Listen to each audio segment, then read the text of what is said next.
Innovation, a word that often comes up when discussing the prominent themes of the 21st century, and a concept that has and will continue to change the world we live in today. A lot of new innovative products and services have hit the market over the last couple of decades that have really changed and influenced the way we go about our daily lives.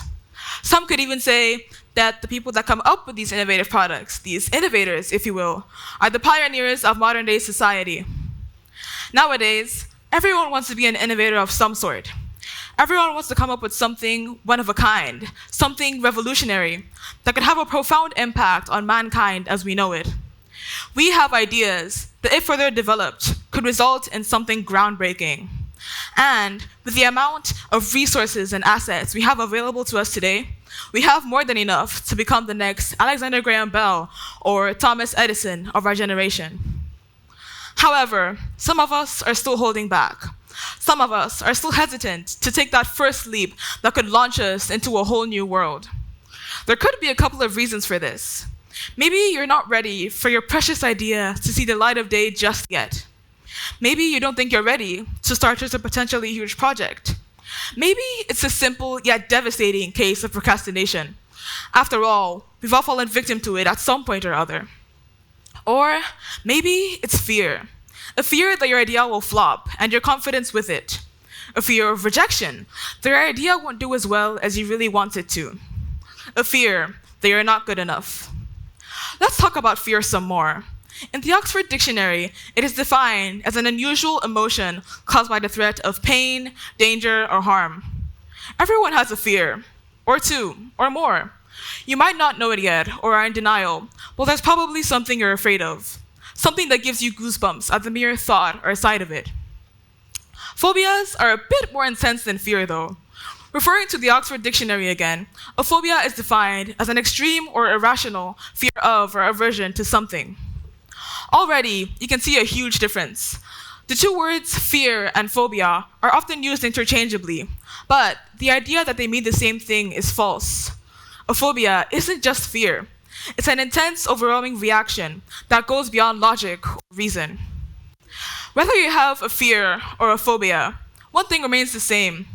It plays a big role in the way you approach situations, the way you live. Whatever the phobia may be, it obviously influences the decisions you make and paths you take at different points in time. Another person's phobia may sound ridiculous to you, but as the saying goes, you don't know what it's like to walk in someone else's shoes until you've walked in them. Now, I'm not a psychologist or anything, but I've always been interested in learning about different kinds of phobias, from the common ones to the really rare ones. And trust me, some of the things I've seen seem almost silly to me.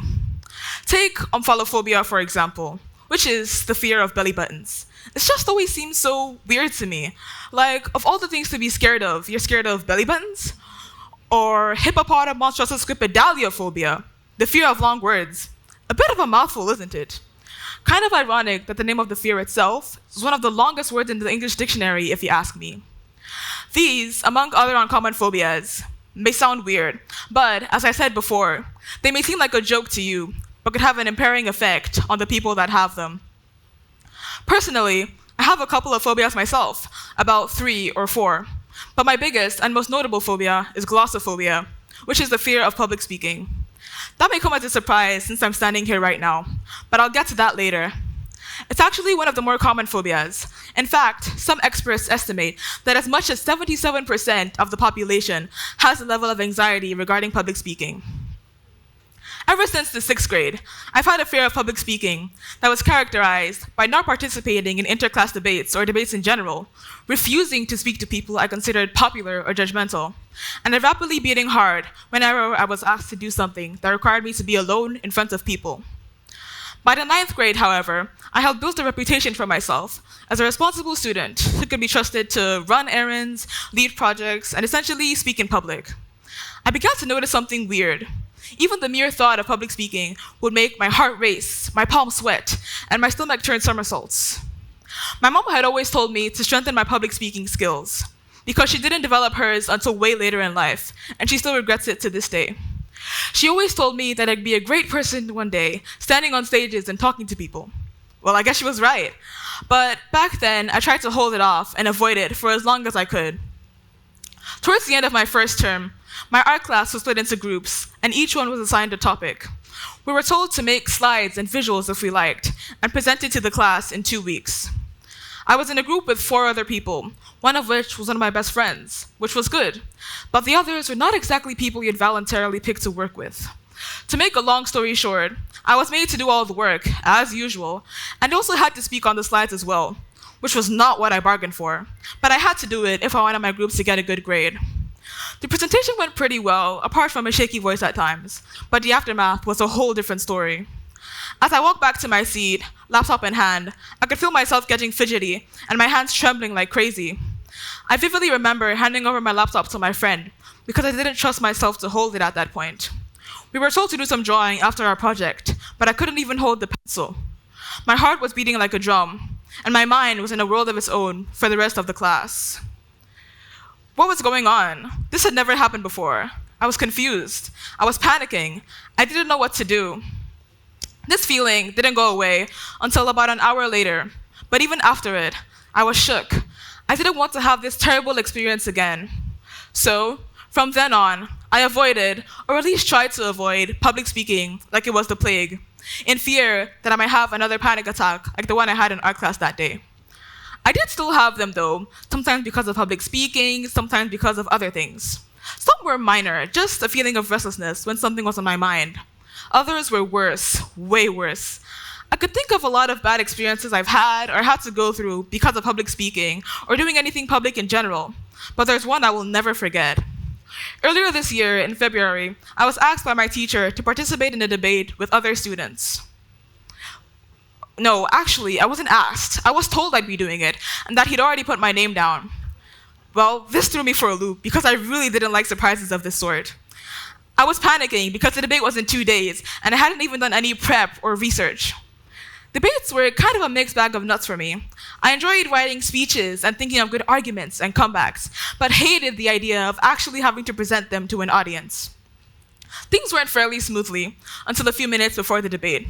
I was a mess, pacing up and down the halls like I was stuck in a loop. I could barely look straight, and it felt like I was going to faint. It felt like I was choking, and I could barely speak. I had never been so scared in my life. My friend and fellow debater kept asking if I was all right, and I told her a lie that I was fine because I didn't want to bother her with my foolish problems. This panic I felt didn't go away, even when I walked up to the podium.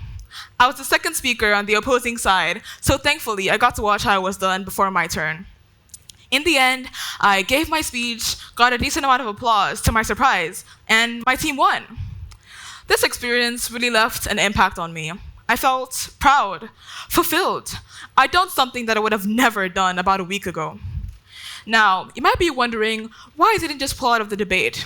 After all, if it bothered me so much, then why follow through with it? Because I wanted all of this fear to stop. I didn't want to miss out on things that could benefit me because I was too scared. I didn't want to have any more sleepless nights worrying about things like upcoming debates or presentations. If you really want to get over your fear or phobia, the first step is to be self-aware. You can't stop being scared of something if you don't know what it is. Self-awareness is a very important starting point for any kind of change, so recognizing the things that scare you is the first step towards improvement. Being scared of something isn't a weakness. It just means you're human. Honestly, if someone walked up to me and told me they weren't afraid of anything, I would call them a blatant liar right in their face, or keep my distance because they're probably an alien from a distant planet. Another thing is asking for help. You shouldn't be afraid to talk about what you're scared of. One of the things that really helped me was talking to my school's counselor.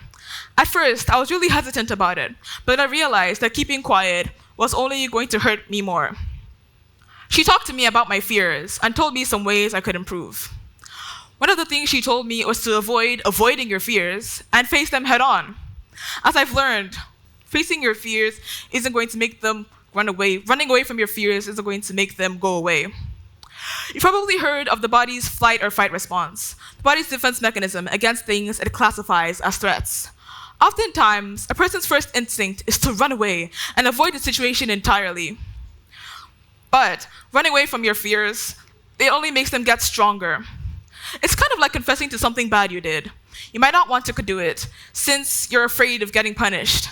But that guilt is only going to keep eating away at you more and more until it consumes you. One thing that really helped me get over my fears was talking to yourself. Now, I don't mean that in a weird, not normal kind of way. I mean saying positive words of encouragement to yourself.